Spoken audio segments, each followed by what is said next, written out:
This panic isn't new. We've been here before. Music technology has always moved in one direction. Hi. Everyone's talking about AI these days, right? Like AI is gonna take over composers' job. Honestly, I get why people are so freaking out. You sit in your room, click a single button, and boom, a decent song pops out in like 30 seconds. Even I looked at it and thought, okay, this is getting a bit scary.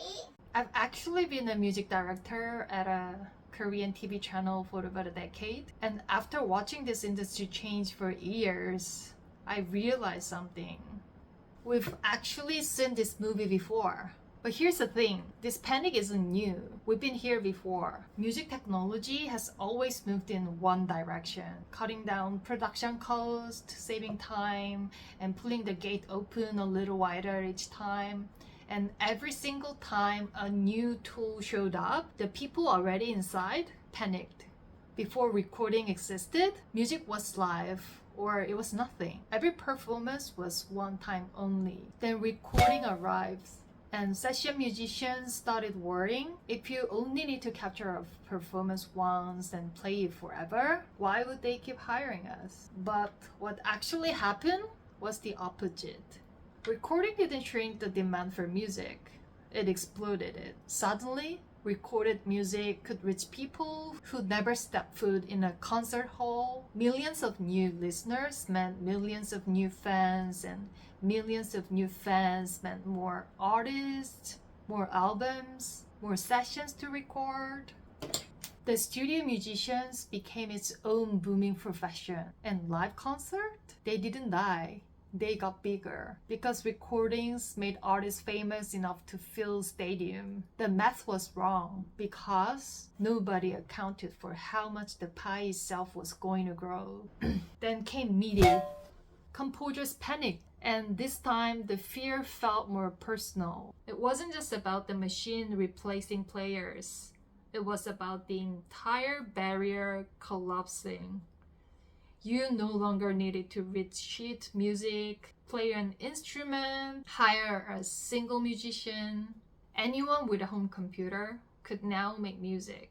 So musicians back in the day thought, then what's the point of us?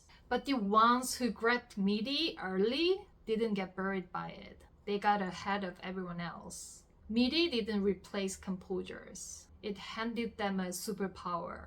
The pattern is always the same. New tool arrives, people inside the walls say we're finished. And then the ones who grab the tool and run with it end up on top. Even so, through the recording era, through the MIDI era, the gap between professionals and amateurs stayed massive because it always came down to resources. Want that huge, polished stadium sound? You needed a multi-million-dollar studio, top-tier hardware, a team of engineers. Yeah. Amateurs simply couldn't buy their way to that scale, no matter how good the tools got. Now, we're in the AI era. And this time, that last wall is coming down, I guess. The resource gap that used to separate a bedroom producer from a major studio is nearly gone. No budget, no studio, no backing. The playing field has leveled out like never before. And the chance to make something genuinely great has finally been handed to ordinary people like us.